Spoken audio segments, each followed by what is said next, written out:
बात करेंगे V curves and inverted V curves of synchronous motor.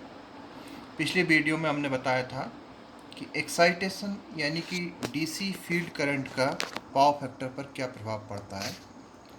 Synchronous motor को under excitation और over excitation दो कंडीशन में चलाया जा सकता है। ये जो वी कर्व में आप ये रीजन देख रहे हैं, लैगिंग पावर फैक्टर पर मोटर चल रही है, अंडर एक्साइटेशन का क्षेत्र है। जब मोटर अंडर एक्साइटेशन पर रहती है तो वह लैगिंग पावर फैक्टर पर ऑपरेट होती है, और जब वो ओवर एक्साइटेशन पर चलती है तो वो लीडिंग पावर फैक्टर पर ऑपरेट होती है।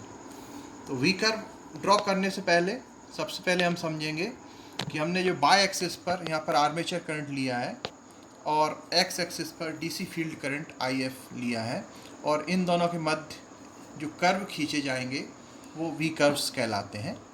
तो यहाँ पर हमने 3 वी कर्व्स ड्रॉ किए हैं, और ये जो वी कर्व्स हैं वो अलग अलग लोड पर ड्रॉ किए जाते हैं।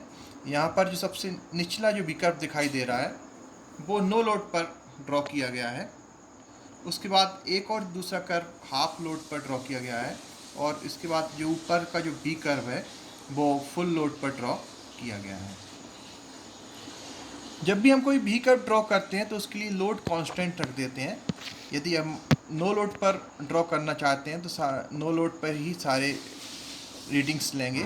आर्मेचर करंट और डीसी फील्ड करंट की जो रीडिंग्स हैं वो नो लोड पर लेंगे और उनके बीच में एक कर्व ड्रॉ करेंगे। तो यह जो कर्व है वी शेप में आता है, चाहे आप इसे किसी भी लोड पर ड्रॉ करें, इसका जो शेप है हमेशा वी शेप में ही रहता है, इसलिए हम इसे वी कर्व्स कहते हैं। आप देख रहे हैं कि जैसे जैसे हम वी कर्व्स में ये जो क्षेत्र है, इस क्षेत्र एक्स एक्सिस पे जैसे जैसे हम आगे की तरफ चलते हैं तो यहाँ डीसी फील्ड करंट का मान बढ़ता है, और जैसे जैसे अगर आप इस वी कर्व को देखें तो डीसी फील्ड करंट के मान बढ़ाने पर ये जो आर्मेचर करंट की वैल्यू कम होती जा रही है, और ये लैगिंग पावर फैक्टर का रीजन है। फिर हम एक इस पॉइंट पर आते हैं। इस पॉइंट पर यूनिटी पावर फैक्टर होता है और यहाँ पर आर्मेचर करंट की वैल्यू मिनिमम होती है।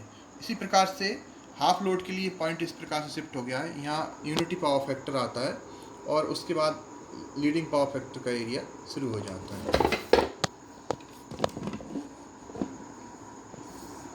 अब हम देखेंगे कि ये जो वी कर्व्स हैं, ये वी कर्व्स के साथ साथ दूसरा एक और कर्व खींचा जाता है जिसे हम इन्वर्टेड वी कर्व्स कहते हैं।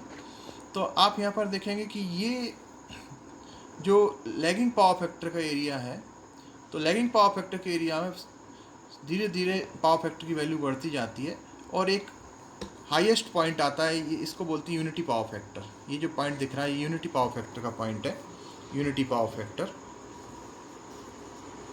यूनिटी पावर फैक्टर पर आने के बाद ये लीडिंग पावर फैक्टर का एरिया आ जाता है। इसके बाद पावर फैक्टर लीडिंग हो जाता है, लेकिन पावर फैक्टर की वैल्यू फिर दोबारा से घटने लगती है। तो ये जो पूरा शेप आता है ये इन्वर्ट वी के शेप में आता है, इसलिए इसे इन्वर्टेड वी कर्व कहते हैं। ये अभी हमने नो लोड के लिए ड्रॉ किया है। ऐसे डिफरेंट लोड पर, हाफ लोड के लिए भी इसको ड्रॉ कर सकते हैं और फुल लोड पर भी इसको ड्रॉ कर सकते हैं। किसी भी लोड पर इसका जो शेप है वो इन्वर्ट वी कर्व के समान ही आता है, इसलिए इसे इन्वर्टेड वी कर्व कहते हैं।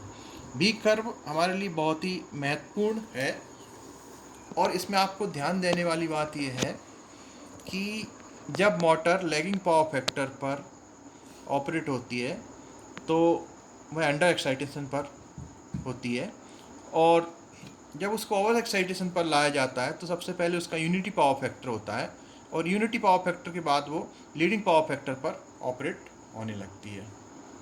जब वो लीडिंग पावर फैक्टर पर ऑपरेट होती है तो अगर हम उसकी डीसी फील्ड करंट की वैल्यू और ज़्यादा बढ़ाते हैं तो उसकी पावर फैक्टर की वैल्यू तो कम होती है, लेकिन लीडिंग पावर फैक्टर पर वो ऑपरेट होती रहती है। इस प्रकार से हम देख सकते हैं कि जो हमारी सिंक्रोनस मोटर है ये लैगिंग पावर फैक्टर और लीडिंग पावर फैक्टर दोनों ही पावर फैक्टर पर ऑपरेट हो सकती है। यहाँ पर एक और जानकारी मैं आपको देना चाहता हूँ कि जब सिंक्रोनस मोटर को लीडिंग पावर फैक्टर पर ऑपरेट किया जाता है तो वो ओवर एक्साइटेड कंडीशन में चलती है, और इस प्रकार की मोटर का उपयोग हम पावर फैक्टर के इम्प्रूवमेंट में भी कर सकते हैं। और ये बहुत ही महत्वपूर्ण तथ्य है कि synchronous motor leading power factor पर ऑपरेट हो सकती है, लैगिंग पावर फैक्टर पर ही ऑपरेट हो सकती है। सिर्फ एक्साइटेशन का डिफरेंस रहता है, यदि उसको हम एक्साइटेशन यानी डीसी फील्ड करंट को बढ़ाते हैं तो वह लैगिंग पावर फैक्टर पर ऑपरेट हो जाती है। ओके।